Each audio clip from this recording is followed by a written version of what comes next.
मेरा भी एक दोस्त है शेख, उसकी शादी में जा रहे थे। अच्छा जी, इसके अंदर क्या है जी? Script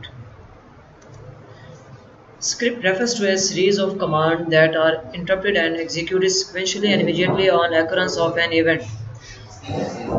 script series of command है, स्क्रिप्ट सीरीज ऑफ कमांड होती है, ठीक है, और ये एग्जीक्यूट होती है सिक्वेंशली इमीडिएटली जब भी कोई इवेंट कॉल होता है। अब वो इवेंट क्या होता है? जैसे कि बटन पे क्लिक किया, एक इवेंट चलता है, उसको स्क्रिप्ट चाहिए होती है कि क्या करूँ मैं। और स्क्रिप्ट में क्या होता है? सीरीज ऑफ कमांड जो आप लिखते हैं, एक से ज़्यादा के लाइनें। दिस इवेंट, वो इवेंट क्या हो सकता है जो यूज़र की तरफ से जनरेट होता है। वेब पेज में जो इवेंट रखा है, बटन यूज़र ही प्रेस करेगा ना उसको, जब भी वो पेज के साथ इंटरेक्ट होता है। इवेंट कब चलेगा? जब यूज़र इंटरेक्ट होगा, वेब पेज से विजिट करेगा।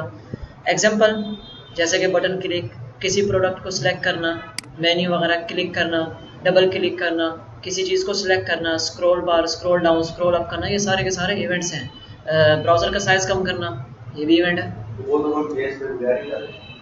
नहीं हो तो रहा है, लेकिन उस पर कोई वो इजाफी काम करवाना है तो वो JS से करवाना।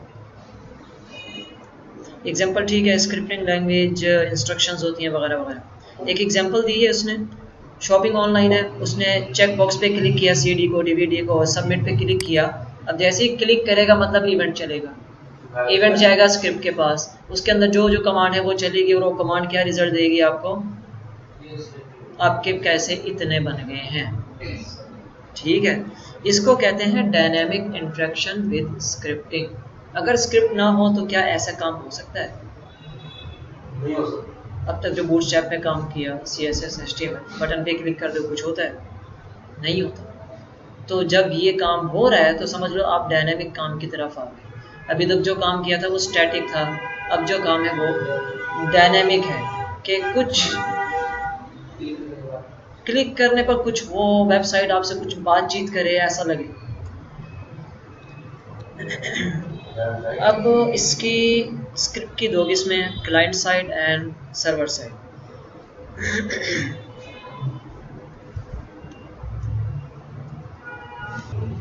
जी, क्लाइंट साइड क्या स्क्रिप्ट? ऐसी स्क्रिप्ट जो एग्जीक्यूट होती है क्लाइंट की मशीन पर ब्राउज़र के ज़रिए से। क्लाइंट की मशीन का मतलब क्या?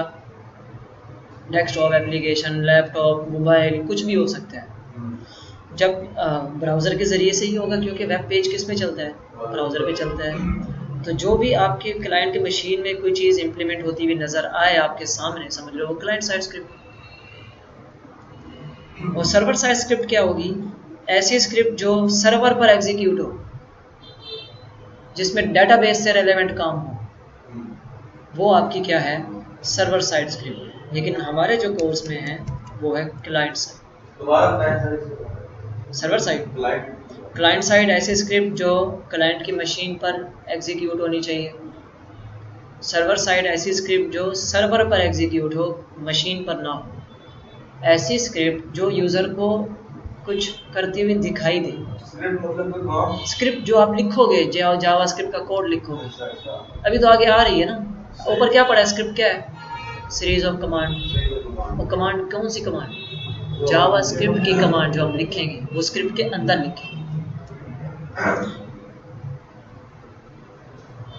अच्छा, जावा, अच्छा स्क्रिप्ट के बारे में पता चल गया। जावा स्क्रिप्ट क्या है? जावा में स्क्रिप्ट आ रहा है, स्क्रिप्ट के बारे में जो कुछ पढ़ा है इसका मतलब जावा स्क्रिप्ट वही है। मतलब जावा स्क्रिप्ट एक स्क्रिप्टिंग लैंग्वेज है। मतलब इसकी भी दो किस्में होंगी, क्लाइंट साइड और सर्वर साइड स्क्रिप्ट। तो जावा स्क्रिप्ट की भी दो किस्में होंगी, क्योंकि वो स्क्रिप्टिंग लैंग्वेज है और अलाउ करती है डायनामिक वेब पेज बनाने के लिए। डायनामिक वेब पेज का मतलब कुछ डायनामिक डिज़ाइन हो, सबमिट करें तो कोई कॉन्टैक्ट अस का पेज होता है, सबमिट करें तो ना करें, कहे कि इंटर करो, वैल्यू खाली है, कुछ लिखा नहीं है आपने। जब सबमिट कर दें तो वो आपको किसी और पेज पे लेकर जाए। और इसी तरह क्लिक करें तो अलर्ट बॉक्स शो होता है, स्क्रॉल करते हैं तो नेविगेशन डायनेमिक होती है, ऊपर नीचे हाइट कम हो जाती है, कलर चेंज हो जाते हैं, ये कुछ डायनेमिक काम है डिज़ाइनिंग से रिलेटेड। और एक डायनेमिक काम होता है वेब उसका डेटाबेस का, वो तो काम है ही ना हमारा, वो काम हम करते हैं PHP डेवलपमेंट के अंदर, ठीक है। जावास्क्रिप्ट ये ऑब्जेक्ट बेस्ड लैंग्वेज है। अब ये क्या चीज़ है हम इसको आगे देख लेंगे। रियल लाइफ में ऑब्जेक्ट क्या चीज़ होती है? Anything which exists, हाँ दोबारा, जो चीज एग्जिस्ट करे, जो चीज़ एग्जिस्ट करे वो क्या है? ऑब्जेक्ट है। ये क्या कह रहा है? क्या कह रहे हैं? Visible entity such as a car, जो चीज परफॉर्म करेगी, वो कह रहा है जो विजिबल एंटिटी है वो ऑब्जेक्ट है। आप कह रहे हो कि जो चीज़ एग्जिस्ट करती है वो ऑब्जेक्ट है, दोनों में तो बहुत बड़ा फर्क है। वही कह रहा था कि जो शो करे विजिबल। अच्छा, आपने कहा जो चीज़ एग्जिस्ट करती है वो ऑब्जेक्ट है। पहले इसकी लैंग्वेज को ले लेते हैं। विजिबल एंटिटी ऑब्जेक्ट है, इंसान विजिबल है, कुर्सी है, लैपटॉप है, अभी हमारे पास जो जो चीज़ें नज़र आ रही हैं वो क्या हैं? ऑब्जेक्ट हैं। इसकी डेफिनेशन के हिसाब से हवा विजिबल नहीं है, इसका मतलब ऑब्जेक्ट नहीं है। चलो, इसके मुताबिक ऑब्जेक्ट नहीं है। आपने क्या कहा था? जो चीज़ एग्जिस्ट करती है वो ऑब्जेक्ट है। हवा ऑब्जेक्ट है? ये कह रहे हैं इसके बाद आपकी डेफिनेशन के हिसाब से हवा ऑब्जेक्ट है। क्यों? क्योंकि वो एग्जिस्ट करती है, रियल वर्ल्ड में वो एग्जिस्ट करती है, इसका मतलब हवा ऑब्जेक्ट है। ठीक है, इसके हिसाब से ऑब्जेक्ट नहीं है, इसका मतलब इसकी डेफिनेशन मुकम्मल नहीं है, कंप्लीट नहीं है, ये सही नहीं है। बस असल है आपकी सही है। रियल वर्ल्ड में जो चीज़ एग्जिस्ट करे वो ऑब्जेक्ट है, चाहे नज़र आए या ना आए, लेकिन एग्जिस्ट कर रही है। अच्छा, आगे वो खुद कह रहा है जैसे कि कार, टेबल। अब जो भी ऑब्जेक्ट होता है कहते हैं उसकी कुछ ना कुछ कैरेक्टरिस्टिक्स होती है या कोई ना कोई एक्शन होता है जिसको वो परफॉर्म करता है। इस हिसाब से तो हवा को ऑब्जेक्ट होना चाहिए, क्योंकि उसके कैरेक्टरिस्टिक्स भी हैं, उसका कोई ना कोई एक्शन भी है जिसको हवा परफॉर्म कर रही है। तो फिर इसका मतलब इनविजिबल की जगह एग्जिस्ट होना चाहिए। अब हवा है, हवा की अच्छा हर ऑब्जेक्ट की या तो कैरेक्टरिस्टिक्स होंगी या फंक्शन, एक्शन होगा। मिसाल के तौर पर शर्जील को ले लेते हैं, क्योंकि ऑब्जेक्ट है। क्यों? क्योंकि वो एग्जिस्ट करता है। नंबर 2, उसकी कैरेक्टरिस्टिक्स हैं, उसके और एक्शंस हैं। क्या कैरेक्टरिस्टिक्स हैं बताओ फैसल इनके? हाँ, आप बताओ शर्जील की कैरेक्टरिस्टिक्स बताओ। अच्छा ठीक है, और कैरेक्टरिस्टिक्स को प्रॉपर्टीज भी कहते हैं। ऐनक पहनता है, नहीं ये कैरेक्टरिस्टिक्स नहीं है। ऐनक पहनता है ये एक्शन है। शर्जील की ऐनक है, ये कैरेक्टरिस्टिक्स है। काले बाल हैं, ठीक है, 2 आँखें हैं, दाढ़ी है, हाँ छोटी छोटी दाढ़ी है, 2 आँखें हैं, 2 कान हैं, 2 नाक हैं, हाँ 2 नाक भी हैं, और उसकी भी कैरेक्टरिस्टिक्स है। आगे चले, इससे हट के, इस फिजिकल चीज़ों से हट के और क्या है इसकी कैरेक्टरिस्टिक्स है? चलो अखलाकियात को भी छोड़ दो, और कुछ नहीं। शर्जील का नाम, email address, contact number, home address, ये सारे क्या हैं? कैरेक्टरिस्टिक्स हैं। एक्शन क्या है? चलो चल रहा है, कहाँ है? वो तो बैठा है। चलता है, बैठता है, खाता है, पीता है, और इसके अलावा पढ़ता भी है, तवज्जो भी देता है। चल, ये सारे के सारे क्या एक्शन। अब हवा के ऊपर आ जाओ। हवा की कैरेक्टरिस्टिक क्या है?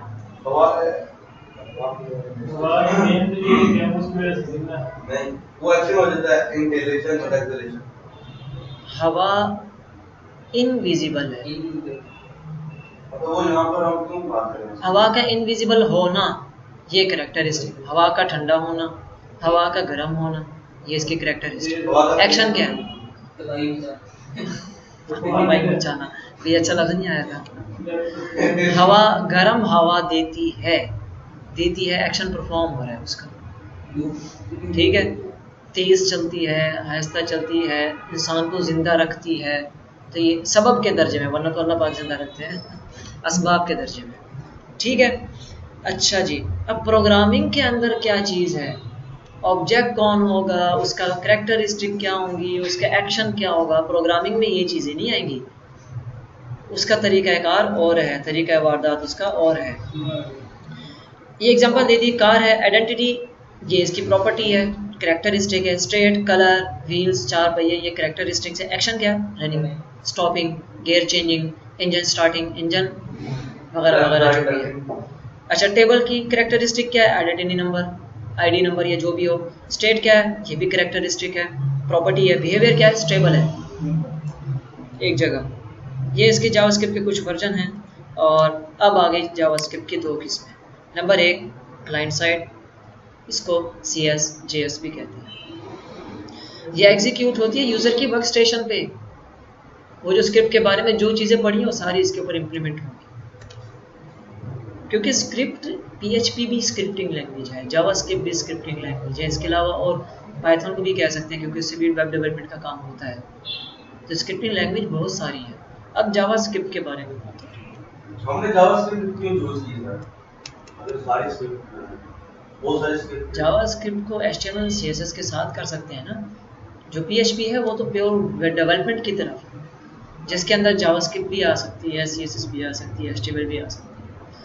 लेकिन जो जावास्क्रिप्ट है वो डायनामिक डिज़ाइनिंग के लिए हम यूज़ करते हैं, डायनामिक वेब के लिए यूज़ कर सकते हैं, लेकिन सर्वर का काम हम PHP से करते हैं, जावास्क्रिप्ट से अब नहीं करते। हमने डायनामिक डिज़ाइनिंग करनी है, उसके लिए PHP थोड़ी ना यूज़ करेंगे, उसके लिए जावास्क्रिप्ट बनाई गई है। फिर जावास्क्रिप्ट के एडवांस फ्रेमवर्क्स हैं, जैसे कि jQuery, जैसे कि टाइपस्क्रिप्ट, जो एडवांस शेप्स हैं, एडवांस फ्रेमवर्क हैं जावास्क्रिप्ट। बेस क्या है, जावास्क्रिप्ट है, इसको सीखना बहुत ज़रूरी है। ये नहीं है कि डायरेक्ट एडवांस में पहुंच जाओ फिर बैठे हो, समझ कुछ नहीं है। क्लाइंट साइड जावास्क्रिप्ट का पता चल गया। इसके अंदर कुछ ऐसे इंस्ट्रक्शंस होते हैं, ब्राउज़र को दिए जाते हैं, जो यूज़र की इंटरेक्टिविटी को हैंडल करते हैं, इंटरेक्शन बढ़े यूज़र की, इफेक्ट्स हों उसके अंदर कुछ। These instruction might to be change the look. वो इंस्ट्रक्शंस क्या हो सकती हैं, लुक चेंज हो जाए वेब पेज का, जैसे यूज़र पेज पे आ रहा है और वेलकम की एक मैसेज शो हो जाए, कलर स्कीम चेंज हो उसकी, तो इस तरह की कुछ चीज़ें हो सकती हैं। वेलकम पेज वगैरह वगैरह जो भी हो, वैलिडेशन हो गई फॉर्म की, ये भी क्लाइंट साइड स्क्रिप्ट है जावास्क्रिप्ट की। अच्छा, आप HTML पेज के अंदर भी लिख सकते हो डायरेक्ट, और अलग से फाइल भी बना सकते हो JS एक्सटेंशन के नाम से। फिलहाल हम एम्बेड करेंगे HTML पेज के अंदर ही। जब हमारा काम थोड़ा ज़्यादा हो जाएगा फिर हम JS के अलग फाइल बना के उसको लिंक करा देंगे, जैसे jQuery की फाइल लिंक कराई, जैसे बूटस्ट्रैप की फाइल लिंक कराई, पॉपर लिंक कराया था, आउल कैरोसेल लिंक कराया था, aos.js लिंक कराई थी स्क्रिप्ट के अंदर। इसी तरह हम अलग फाइल बनाएंगे JS की, स्क्रिप्ट के अंदर लिंक करा देंगे, सारा कोड JS फाइल के अंदर होगा, HTML में नहीं होगा, और आहिस्ता आहिस्ता आ जाएगा। फिलहाल स्टार्ट तो करें।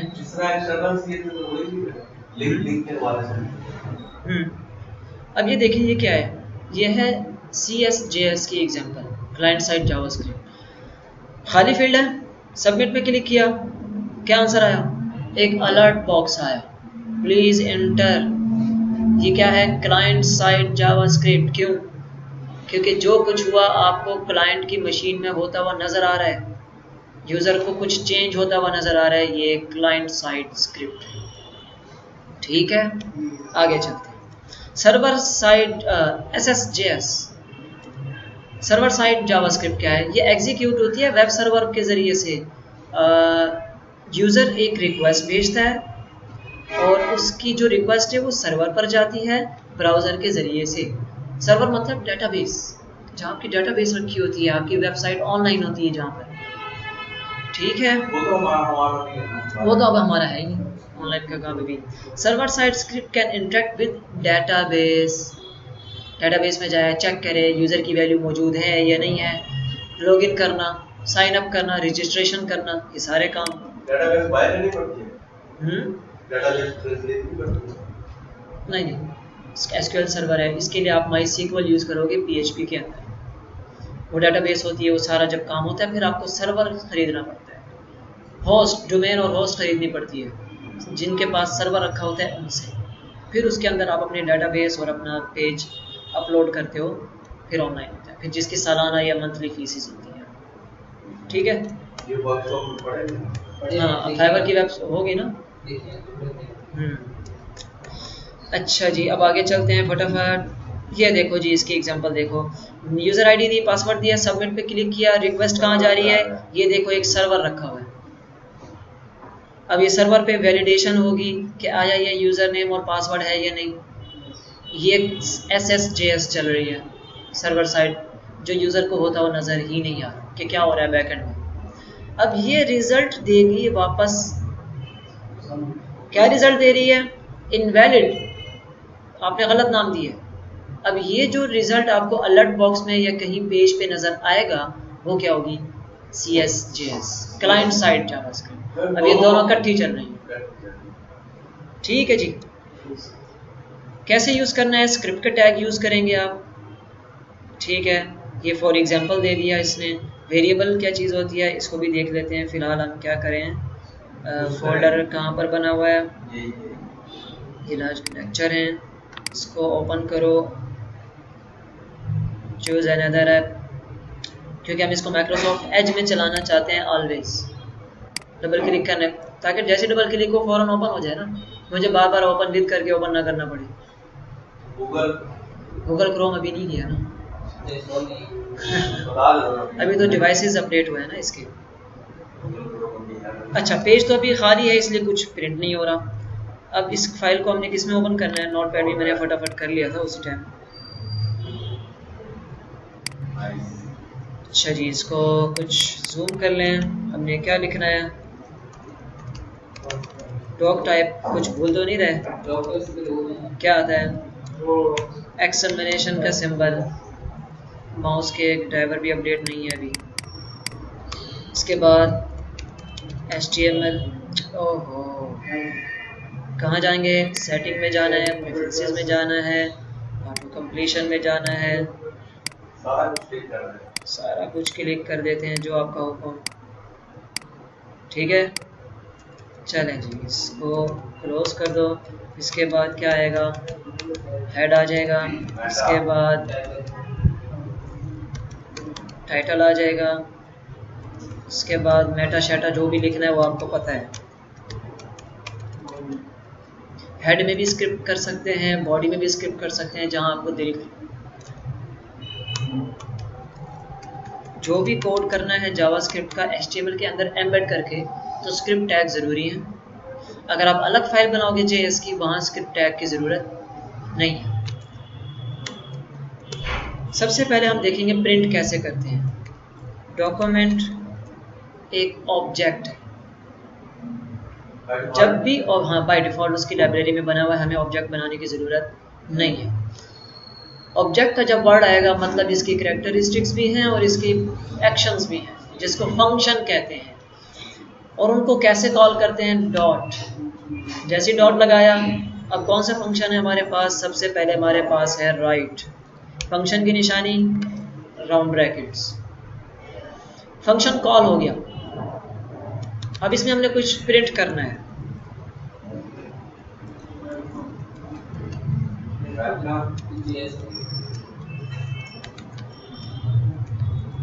Save, refresh, zoom. Document dot right क्या कर रहा है, HTML पेज के ऊपर प्रिंट कर रहा है, लेकिन जावास्क्रिप्ट से। अगर हम यहाँ ऐसे कुछ लिख देते हैं, सेव करते हैं, ये क्या जो लिखा हुआ था वो भी गया। अगर हम उसको नीचे करेंगे ना तो वो डॉक्यूमेंट खा लेगा, नीचे वाला नहीं खाएगा। पक्का, ये लो ऐसे। इसका मतलब ये हुआ कि आप जो लिख रहे हो गलत लिख रहे हो, सिंटैक्स ऐसा कोई है ही नहीं इसके पास, तो ये एक एरर है। इंस्पेक्ट, अगर वो यहाँ इंस्पेक्ट पता नहीं किधर है, इंस्पेक्ट एलिमेंट करके कंसोल में जाके देखेंगे ना, वहाँ एरर लाल पट्टी नज़र आएगी आपको, वो बताएगा किस लाइन में आपने गड़बड़ की, सिंटैक्स एरर आएगा। तो जब सिंटैक्स एरर आता है तो जो काम ठीक चल रहा होता है वो भी जाता है। नुकसान देगा। तो ख्याल करना। अच्छा, अगर हम एक और स्क्रिप्ट ले लें और इसके अंदर एक स्क्रीन में सर एक चीज बस। नहीं, आपकी मर्जी है। अब क्या हो रहा है, अब स्क्रिप्ट अलग होने से फायदा ये हुआ कि एरर वाली स्क्रिप्ट अलग हो गई है, वो दूसरे को नहीं चाहिए, वो प्रिंट नहीं होगा। ठीक है, फिलहाल हमने एक ही स्क्रिप्ट लेके चलनी है। तो इसमें एक प्रिंट करने का पहला तरीका ये डॉक्यूमेंट डॉट राइट। अब इसके अंदर और क्या क्या प्रिंट कर सकते हैं। अगर आपने नंबर प्रिंट करना है तो आप क्या लिखोगे, डबल कोट में लगाएं। हाँ देखो एक ही लाइन में आ रहा है, इसको नीचे लाइन न्यू लाइन में आना चाहिए ना, कैसे नहीं, हाँ वी आर क्यों, जावास्क्रिप्ट में वी आर होता है, वो तो HTML में होता है। हैं? भाई जावास्क्रिप्ट किस लिए यूज होती है, HTML CSS के लिए यूज होती है ना, स्क्रिप्टिंग लैंग्वेज है। तो इसका मतलब इसमें पूरी HTML CSS कर सकते हैं, तो BR भी आ सकता है। जाओ HTML CSS के बगैर ये क्या है, कुछ भी नहीं है, किसके ऊपर इम्प्लीमेंट करोगे जी। अब इसके आगे की जो चीज़ है वो नीचे जाए ना, तो यहाँ BR लगा दो, ये लो। अब 12 ब्रेड क्योंकि नंबर है, बगैर डबल कोट क्या आता है, नंबर। यहाँ कैसे लगाएंगे साहब? कहाँ क्या 12 के बाद नहीं लग सकता, हम वेलकम से पीछे लगाएंगे भी यार। जी, ऐसे ही है। 12 के आगे BR क्यों नहीं लगेगा, काम नहीं करेगा एरर, क्योंकि सिंटैक्स ठीक नहीं है। उसकी वजह ये है कि डबल कोट्स मतलब स्ट्रिंग जिसको हम बोलते हैं, इसके लिए स्ट्रिंग ज़रूरी है। कंट्रोल F10 क्या प्रिंट करना पड़ेगा। इसके लिए कुछ अब या तो हम एक काम करें, ऐसे कर लें, काम करेगा, लेकिन अब ये नंबर नहीं रहा, ये करैक्टर बन गया, सीक्वेंस ऑफ करैक्टर बन गया, स्ट्रिंग जिसको हम बोलते हैं। करैक्टर मतलब A B C अलग अलग, जब ये तीनों मिल जाएं तो ये स्ट्रिंग बन जाएगा, सीक्वेंस ऑफ करैक्टर। अब कैसे पता चलेगा कि ये नंबर नहीं है, ये लो +4, जैसे लिखा वैसे का वैसे ही शो हो गया, हालांकि क्या होना चाहिए था, 62 होना चाहिए था। इसका मतलब ये नंबर नहीं रहा, ये स्ट्रिंग बन गया।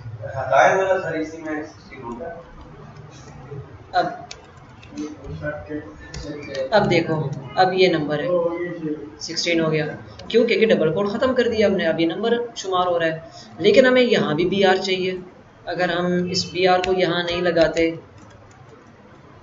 BR यहाँ लगाना है हमने, तो क्या करें, अब एक और डॉक्यूमेंट ले लेते हैं और यहाँ डबल कोट लगा के BR लगा लेते हैं, एक तरीका। और अगर हम एक ही डॉक्यूमेंट में ये काम करना चाहते हैं तो क्या है, ये तो सिंटैक्स एरर है, कंफर्म है, क्योंकि डबल कोट किस में BR किस में आता है, डबल कोट में आता है। और अगर इसको डबल कोट में दे दिया तो ये कैलकुलेशन नहीं करेगा। अब देखें अभी भी सिंटैक्स एरर है, क्योंकि नंबर और स्ट्रिंग एक साथ यूज नहीं होते। कोमा शोमा नहीं आएगा, कंकैटिनेशन करनी पड़ेगी, कनकैट। जी कनकैट करेंगे। कब करते हैं, जब स्ट्रिंग और नंबर को एक साथ यूज करना हो तो कनकैट करना पड़ता है। अब इसके लिए हम यहाँ क्या लगा देंगे, प्लस लगा देंगे। लेकिन एक गड़बड़ है जो कि कोई भी नहीं है। इसके लिए बेहतर है आप ये इसको ऐसे कर दो, ये ऐसे कर दो, ताकि ये कभी कभी होता है अगर इसको आगे की तरफ लिखते हैं ना तो फिर ये कंकैटिनेशन चलती रहती है, प्लस फिर भी ना चलती, इधर भी प्लस आ रहा है इधर भी प्लस आ रहा है, तो ये कन्फ्यूजन हो जाती है, तो प्रोग्राम कनकैट कर देता है, प्लस चलना ही नहीं है।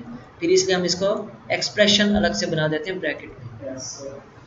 ठीक है, ये चीज़ें तो पड़ी हुई हैं फैसल C++ वाला वगैरह में, कुछ वेरिएबल शेरिएबल इफ। चलो अब आगे चलते हैं, ये प्रिंट करने का तरीका आ गया। कंकैटिनेशन पता चल गई, BR पता चल गया। अब आगे चलो। वेरिएबल क्या चीज़ है? वेरिएबल जो चेंज कर ले अपने वैल्यू का खुद ब खुद डायरेक्टली फॉर्म करेगा। बस चेंज करने से पहले कुछ नहीं, डायरेक्ट चेंजिंग। पहले उसको इनिशियलाइज करवाएंगे किसी वैल्यू से, उसके बाद ही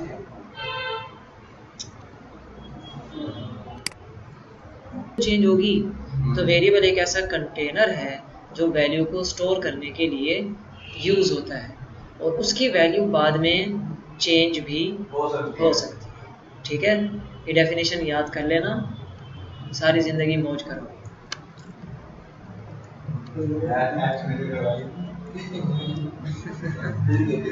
अच्छा खैर, अब इसके अलावा एक और स्क्रिप्ट बना लेते हैं।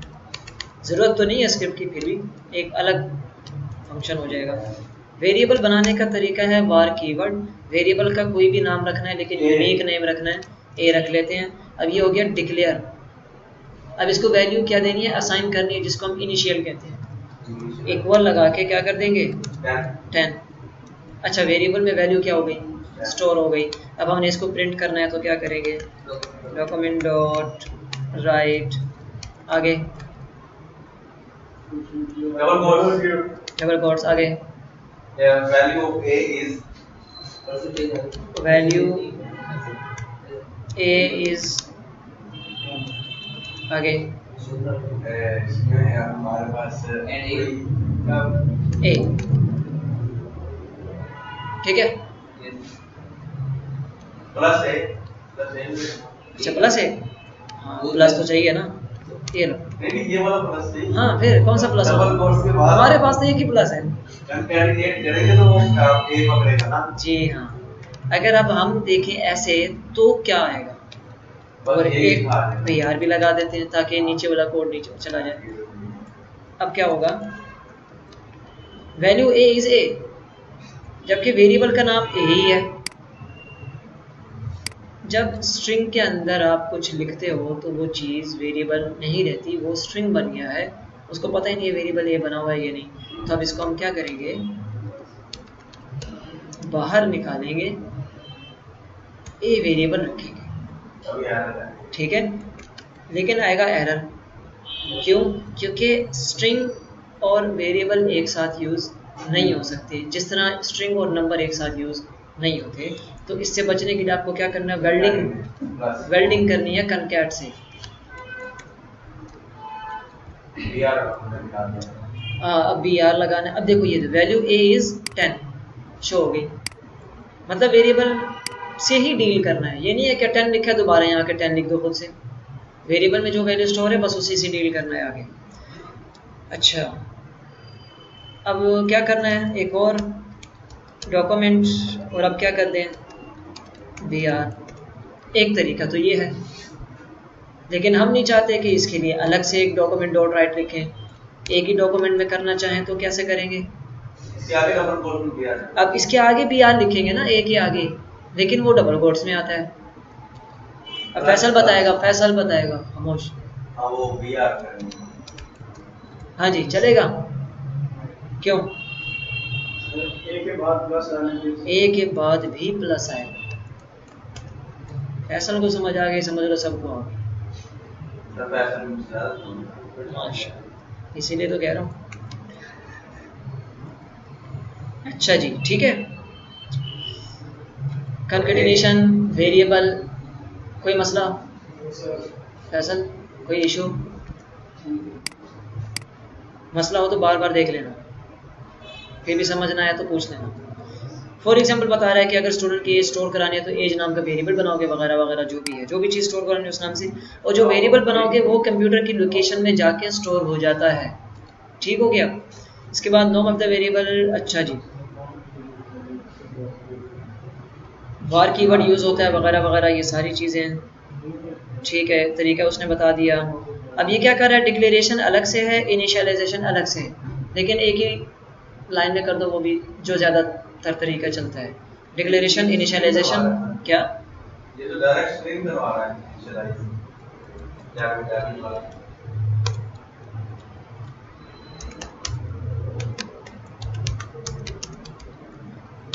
STD name student name number होता है या स्ट्रिंग होती है?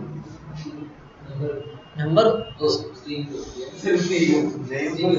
नेम स्ट्रिंग होता है ना, तो डबल कोट ही लगाएंगे। नहीं अगर नहीं एसटीडी नेम जो है ये वॉइस पार्ट है, हम इसका नेम चेंज कर सकते हैं। एसटीडी नेम आप इसकी जगह क्या लिख दो,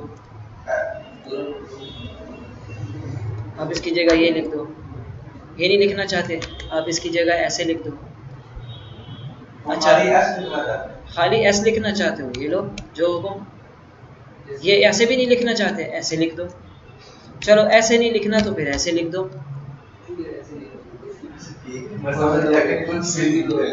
कुछ भी लिख दो, लेकिन कुछ रूल्स हैं जो आगे आ रहे हैं, वो हमें वही सेम है।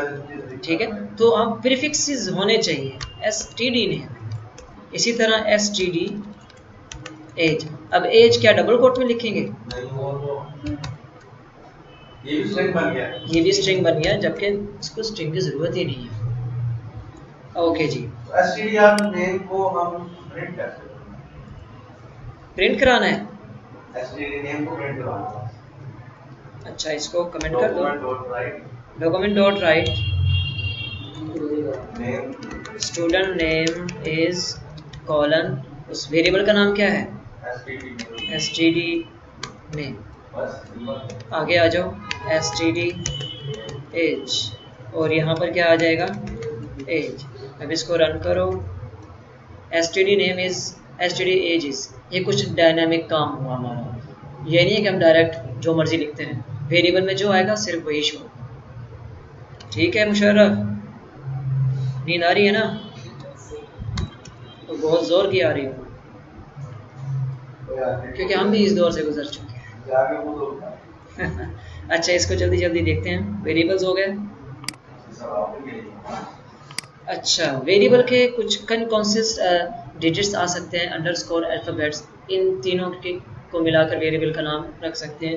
यानी STD name, STD age 2, age 3 digit भी आ सकते हैं, लेकिन ये हरकत नहीं करनी।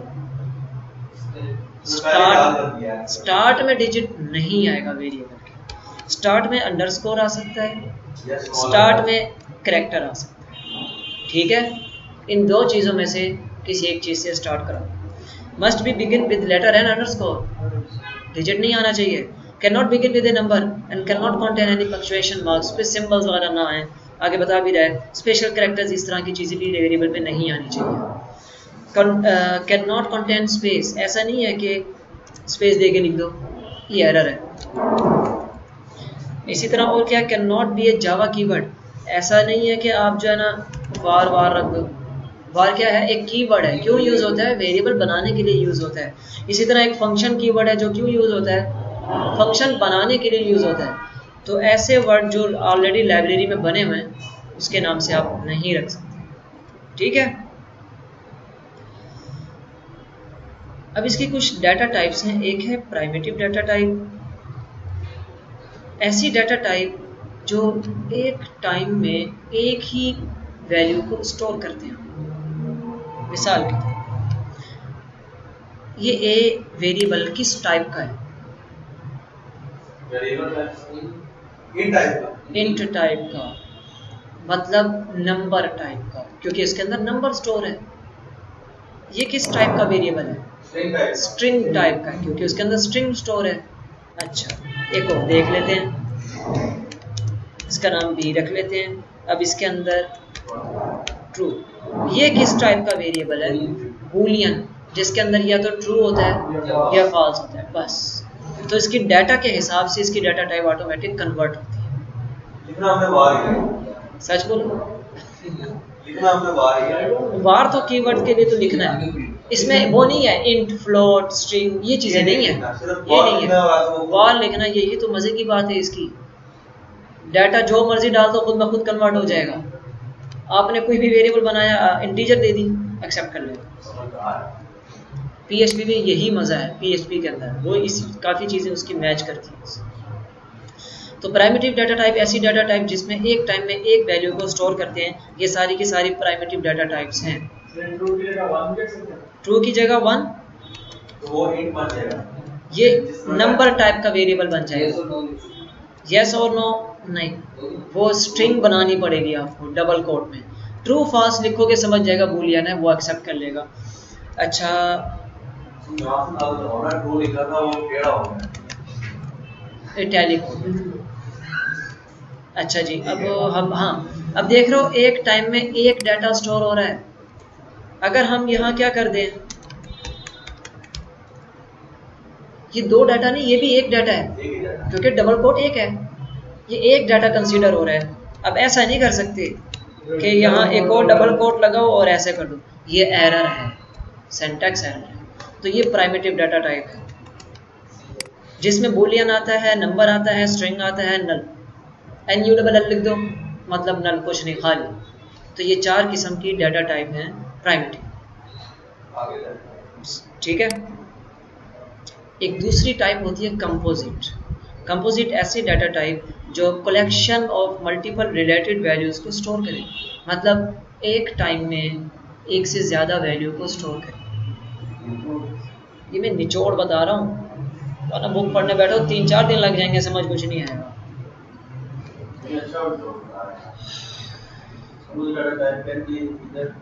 तो कंपोजिट ऐसी डाटा टाइप जिसमें एक टाइम में मल्टीपल डाटा स्टोर कर सकें। तो प्राइमिटिव क्या है, एक टाइम में एक डाटा स्टोर कर सके। अब इसमें क्या क्या है, ऑब्जेक्ट, फंक्शन, एरे।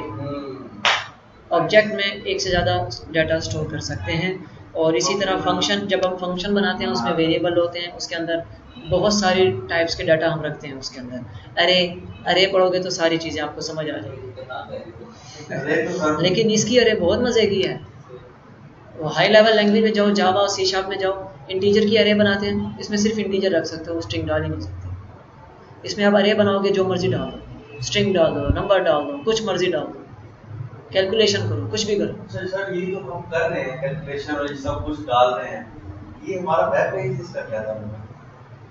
जब तक इसका तरीका नहीं सीखोगे तो डॉम कैसे समझ आएगा। असल काम है हमारा डॉम, डॉक्यूमेंट ऑब्जेक्ट मॉडल। ये जो डॉक्यूमेंट डॉट राइट चल रहा है ना, ये डॉम है। वो डॉम समझने के लिए ये बेसिक चीज़ें समझना ज़रूरी है जो आपने ऑलरेडी पढ़ी नहीं है, बस हम जल्दी जल्दी इसको कवर कर लेंगे, ये फ़ायदा होगा हमें। हम फ़ौरन डॉम में जाने की कोशिश करेंगे, अभी तो नहीं, खैर एक हफ्ता तो लगेगा इसको, एक हफ्ता इन चीज़ों को लगेगा। जैसे ये बेसिक चीज़ें कवर हो जाएंगी फ़ौरन डॉम शुरू करेंगे आप। जिस तरह HTML में हमने ऊपर फ्रंट वाले टैग पढ़े थे, उसी तरह ये बेसिक्स पढ़ रहे हैं। जी वही चीज़, अभी तरीका सीख रहे हो उसका। ये राइट बता दिया, डॉक्यूमेंट डॉट राइट, ये इसको जो है ना प्रिंट करेगा। इसको एग्जांपल देख लेना क्या किया हुआ है क्या नहीं किया हुआ। अच्छा, और एक और बहुत मज़े की बात, अच्छा ये कमेंट कैसे करना है, डबल स्लैश लगा दो या कंट्रोल के कर दो, HTML का कमेंट भी इसमें चल जाएगा। मल्टीपल लाइन करनी है तो CSS वाला मल्टीपल लाइंस के लिए। अब इसमें कुछ स्केप सीक्वेंसेस हैं, ये आपको मेरे ख्याल से पता है, खुद ही इसको ट्राई करना, इतना टाइम नहीं है। बिल्ट इन फंक्शन, फटाफट इसको पढ़ते हैं। Built in function number 1,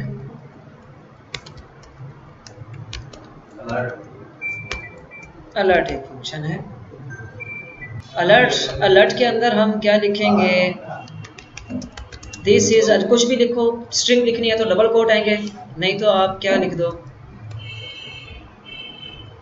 copy paste. इसमें तो BR की मेरे ख्याल से कोई ज़रूरत नहीं है। बिल्ट इन फंक्शन जिसको अलर्ट कहते हैं, स्टूडेंट नेम इज पॉपअप।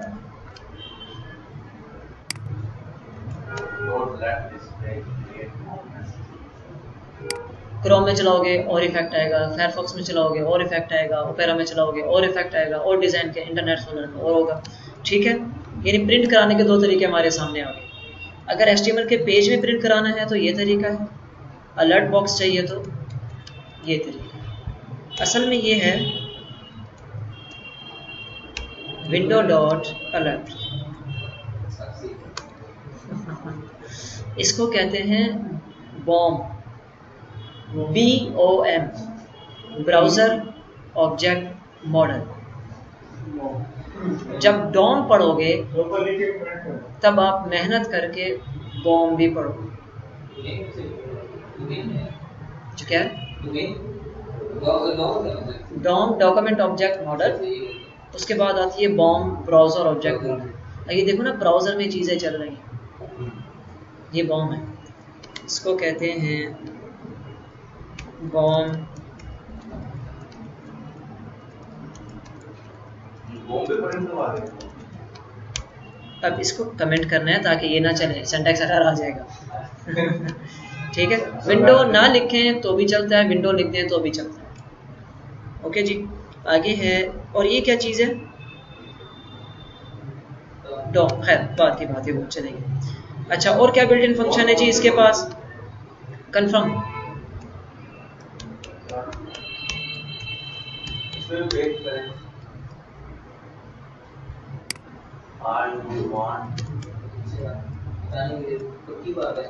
हाँ, कंफर्म करने के लिए। अब ये चलाऊंगा तो अलर्ट भी चलेगा। तो दोनों करके देख लेते हैं कैसे। पहले अलर्ट चल रहा है तरतीब से, अब चलेगा कंफर्म।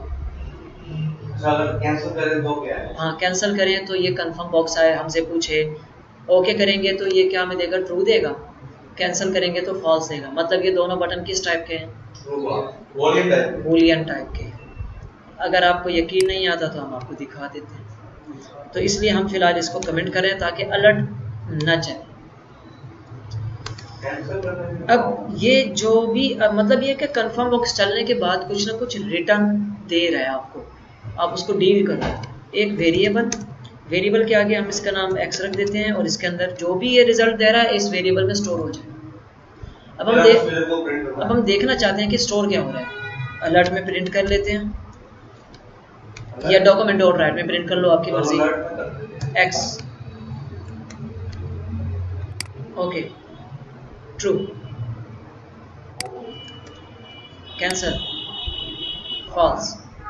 जब इफ एल्स पढ़ोगे तब इससे को डील करोगे। अगर वेरिएबल बराबर है ट्रू के तो पेज क्लोज हो जाए, एल्स रहने दे।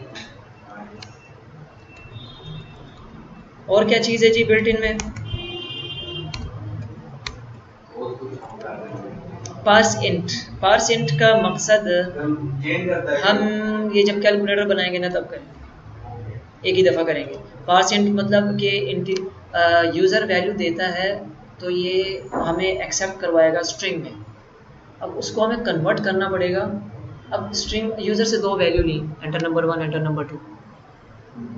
वो जो अभी हमने वो तरीका पढ़ना है। जब वो नंबर एंटर करेगा तो फिर वो होगी स्ट्रिंग टाइप की। अब हमने प्लस करके शो करना है, प्लस होगा?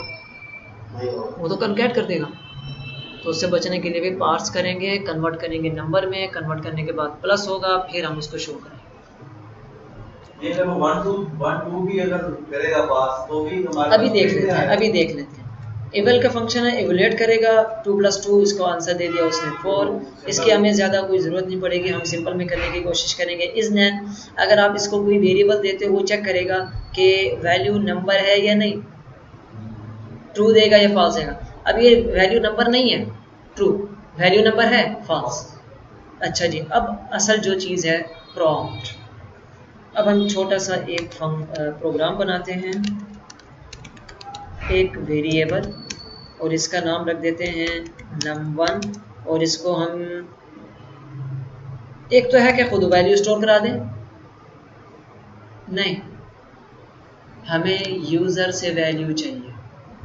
यूज़र नंबर 1 एंटर करे, नंबर 2 एंटर करे, फिर जब वो एंटर कर दे तो उसके बाद प्लस होके उसका आंसर शो हो जाए।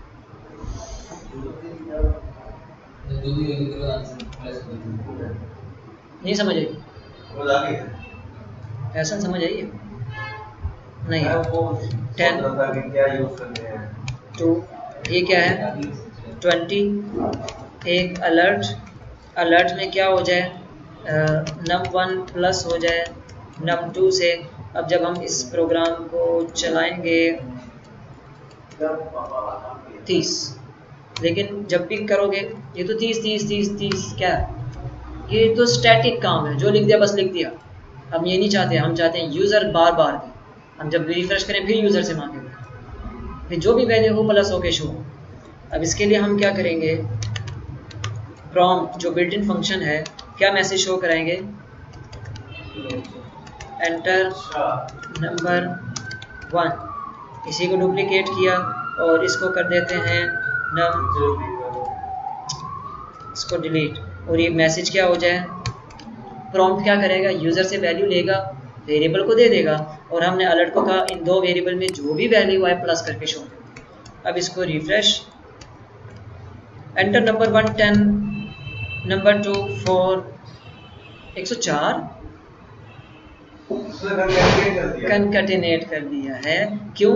क्योंकि ये जो आंसर वापस दे रहे हैं वो स्ट्रिंग में दे रहे हैं।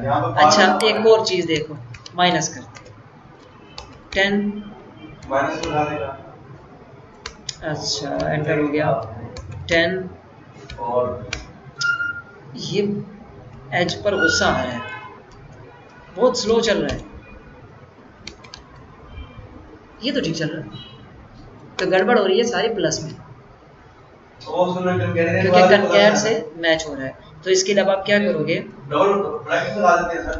इसको डायरेक्ट ही हम क्या कर देते हैं, पार्स आई कैपिटल आएगा इंट, यानी पार्स इंट एक फंक्शन है जो प्रॉम्प्ट की वैल्यू को कन्वर्ट कर रहा है। अगर हम वहां पर डबल ब्रैकेट लगाते हैं तो किधर नम 1 और नम 2 के इधर प्लस के दरमियान इधर लगा दें, खैर है, डबल ब्रैकेट्स क्यों, वो एक अलग फंक्शन हो जाएगा ना। अच्छा हाँ, यानी आप कहते हो कि मैं वहां प्रॉम्प्ट में ना करूं, यहाँ करूं, चलो ये भी ठीक है, ये बेहतरीन ऑप्शन है।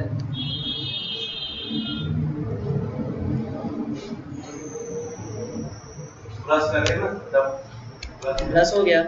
अब जो भी वैल्यू आ रही है यहाँ कन्वर्ट होती जाए, ये ठीक है। 10